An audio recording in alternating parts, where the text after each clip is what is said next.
Good morning, friends. Now, today we'll begin with the new poem written by Robert Frost. The title of the poem is The Road Not Taken.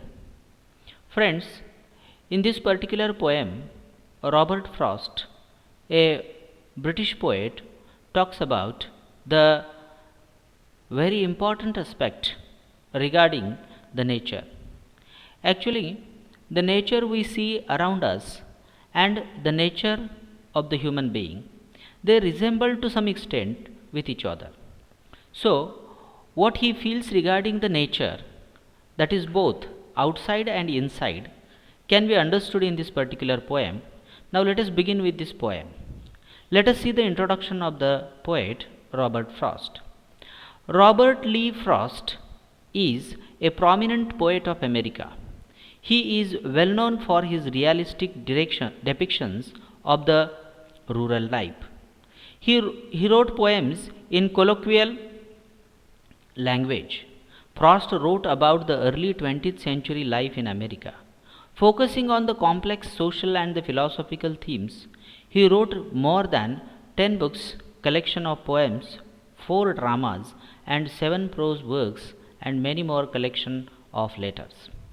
Friends, a 19th century poet, Robert Lee Frost, is a prominent poet of America. Means he is belonging to the American culture, and he talks about the culture, the people, the life in America, and at the same time, these concern of the poet regarding the human is also applicable to the whole world, because the human nature is same. Whether the country is different, it doesn't matter, but the human being who is living in every corner of the world is having some kind of resemblance with each other, and that resemblance can be understood in this particular poem.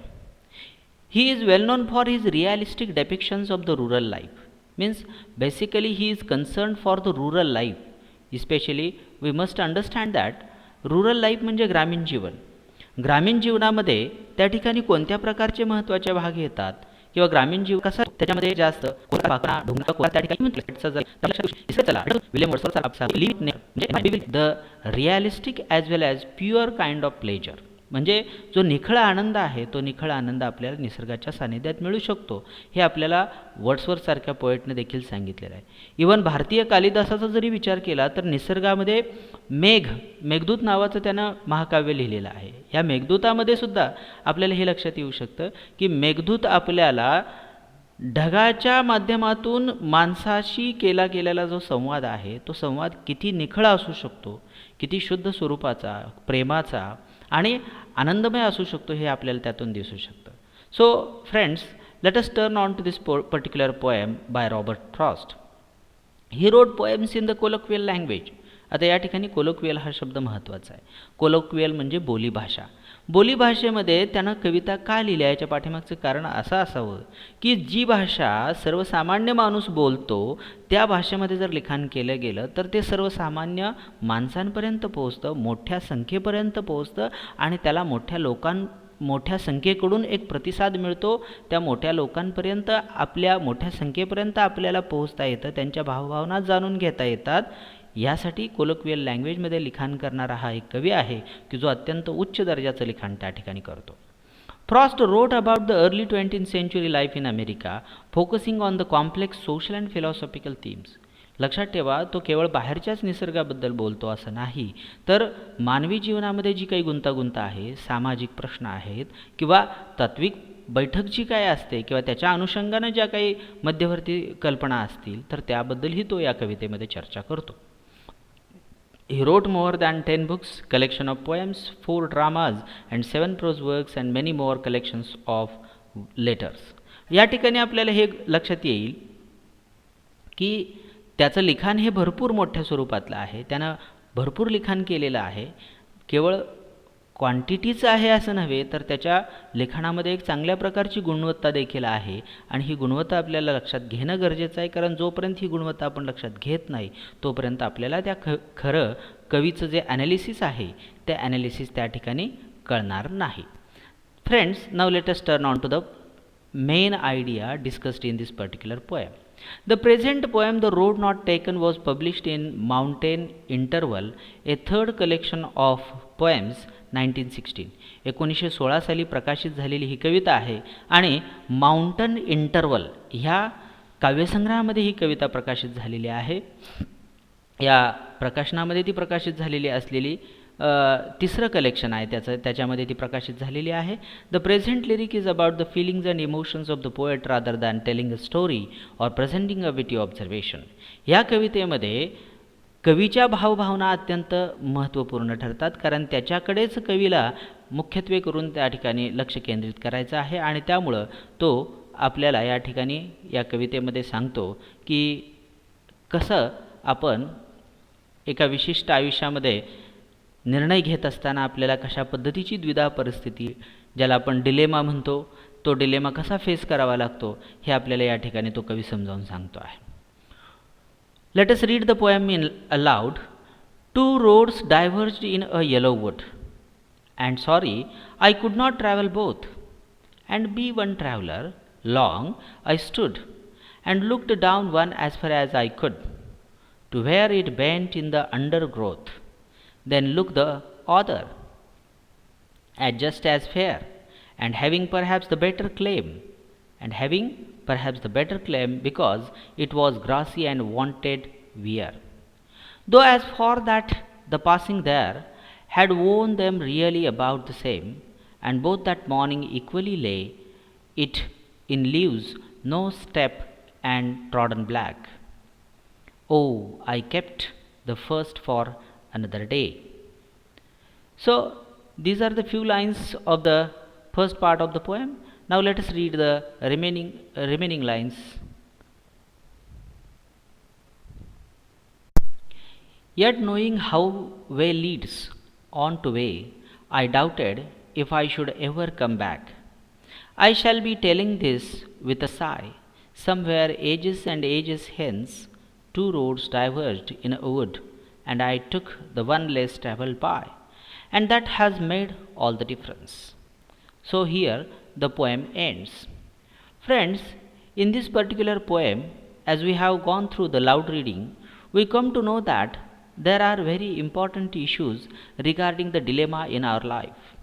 आपल्या आयुष्यामध्ये बऱ्याच वेळा हा dilemma किंवा ही जी द्विधा परिस्थिती आहे ती येत असते आणि ह्या द्विधा परिस्थितीमध्ये आपल्याला एक कळत नाही की आपण नेमकं कोणत्या प्रकारचा निर्णय घ्यावा.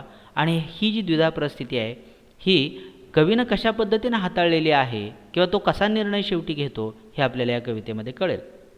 Late us see the first stanza. Two roads diverged in a yellow wood and sorry I could not travel both and be one traveller long I stood and look down one as far as I could to where it bent in the undergrowth. कवी या ठिकाणी म्हणतो की मी अशा एका ठिकाणाला येऊन पोहोचलेलो आहे किंवा एका जिथं रोड विभागले गेलेले आहेत, मी अशा एका केंद्रावर येऊन थांबलेलो आहे की ज्या ठिकाणाहून दोन रोड जात आहेत. एक डावीकडे जातो आहे, एक उजवीकडे जातो आहे. आणि ह्या रोडच्या एका बाजूला मी बघितल्यानंतर मला असं दिसतं, मी अगदी कोपऱ्यापर्यंत, अगदी शेवटापर्यंत जाऊन त्या रोडच्या कोपऱ्यापर्यंत जाऊन पाहिलं की हा रोड कसा आहे.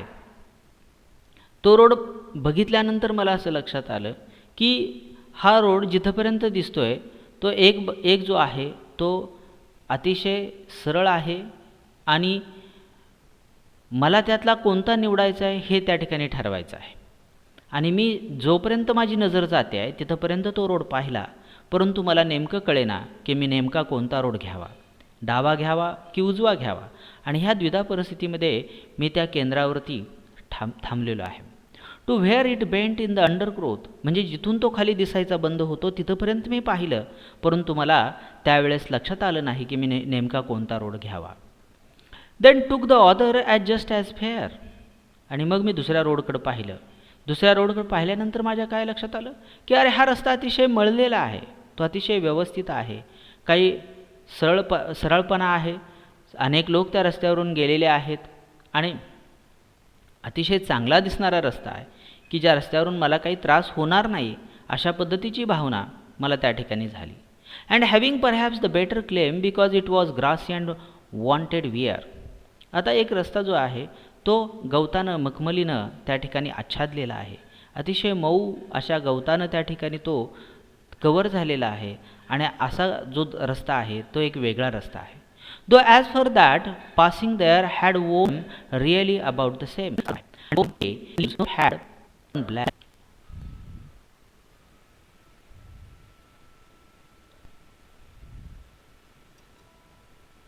ओ I kept the first for another day.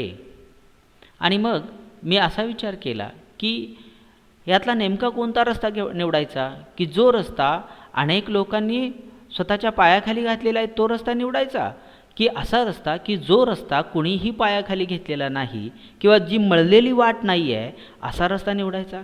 कदाचित मळलेली वाट नसलेला रस्ता मला अधिक त्रासदायक असू शकेल, कारण त्याच्यावर काटेकुटे अंथरलेले असू शकतात किंवा त्याच्यावर दगड पडलेले असू शकतात किंवा त्याच्यावरून कुणीही न गेल्यामुळं मला अनेक अडचणींना त्याच्यासमोर त्या ठिकाणी जावं लागणार आहे. ही जी भावना आहे ही कवीच्या मनामध्ये निर्माण होते. पुढं कवी काय म्हणतोय बघा. The poet says that yet knowing how way leads on to way I doubted if I should ever come back. आणि मला शक्यताही वाटते, मला संशय येतो की ह्यातला जर असा रोड मी निवडला की जो मळलेला नाही, पूर्णतः नवीन आहे, ज्याच्यावर दगडं किंवा काटेकुटे असू शकतील, असा जर रस्ता निवडला तर मला माघारी यायची संधीसुद्धा आहे किंवा नाही याच्याबद्दल मला शक्यता वाटते, संशय वाटतो. आणि म्हणून कवी असं व्यक्त करतो की मला आयुष्यामध्ये नेमकं कोणता रस्ता घ्यावा, कोणता निर्णय घ्यावा हेच या ठिकाणी कळत नाही आहे. शेवटच्या स्टांजामध्ये कवी असं म्हणतो, I shall be telling this with a sigh somewhere ages and ages hence two roads diverged in a wood and I took the one less travelled by and that has made all the difference. कवी शेवटच्या स्टांजामध्ये असं म्हणतो की मला सांगायला आनंद वाटतो किंवा मी एक उच्छ्वास सोडून, माझा श्वास निश्वास सोडून एक मी सांगू इच्छितो की somewhere ages and ages hence, वर्षानुवर्षे किंवा युगानुयुगे त्या ठिकाणी लोक काय करतात की मळलेल्या वाटेनं जातात, परंतु मी वेगळा निर्णय घेतला. Two roads diverged in a wood, म्हणजे एका जंगलामध्ये जे दोन रस्ते स्वतंत्र झालेले आहेत त्या दोन रस्त्यांपैकी असा रस्ता निवडला. And I took the one less travelled by, की जो रस्ता मळलेला नाही, जो पूर्णतः नवीन आहे, ज्या रस्त्यामध्ये अनेक प्रकारची चॅलेंजेस उभारलेली आहेत, अनेक प्रकारच्या आव्हानांना मला तोंड द्यावं लागणार आहेत, अशा पद्धतीच्या रस्त्याची मी निवड केलेली आहे आणि त्यामुळंच माझ्या आयुष्यामध्ये फार मोठा फरक पडलेला आहे. याचा अर्थ या कवीला एकच सांगायचं आहे की आयुष्यामध्ये मळलेल्या वाटेनं न जाता नवीन काहीतरी करण्याची धमक किंवा नवीन काहीतरी करण्याची इच्छाशक्ती ज्या लोकांमध्ये असते तीच माणसं द रोड नॉट टेकन, म्हणजे जुन्या रस्त्यानं ती जात नाही तर नवीन वाटा चोखाळतात, नवीन रस्त्यानं जातात आणि नवीन आयुष्यामध्ये आपल्याला काहीतरी करून दाखवायचं या उमेदीने जगतात, नव्हे ती करून दाखवतातच. आणि म्हणून शिव खेरा यांचं एक वाक्य मला खूप आवडतं, winners do not do different things, they do the things differently. म्हणजे सांगायचं एकच आहे की जे लोक विजेते असतात त्या अनेक गोष्टी करत नाहीत, पण एकच गोष्ट वेगळ्या पद्धतीने करतात की ज्यातून त्यांना विजयाचा आनंद मिळतो किंवा एक आपण जी अचिव्हमेंट केलेली आहे त्याच्याबद्दल एक स्वाभिमान वाटतो. या कवितेतून रॉबर्ट फ्रॉस्ट यांना एकच सांगायचं आहे की आपल्या आयुष्यामध्ये आपण विनर असलं पाहिजे, आपण विजेता असलं पाहिजे आणि त्यासाठी आपण नवीन रस्ते चोखाळले पाहिजेत, नवीन रस्ते पादाक्रांत केले पाहिजेत, नवीन अचिव्हमेंट्स आयुष्यामध्ये करून दाखवल्या पाहिजेत, तरच मानवी जीवनाला एक चांगल्या पद्धतीचा अर्थ त्या ठिकाणी प्राप्त होऊ शकतो. So in this way we have seen the poem written by Robert Frost. The title of the poem is The Road Not Taken, and we have discussed the central idea of this particular poem, that is The Road Not Taken by Robert Frost. Thank you so much.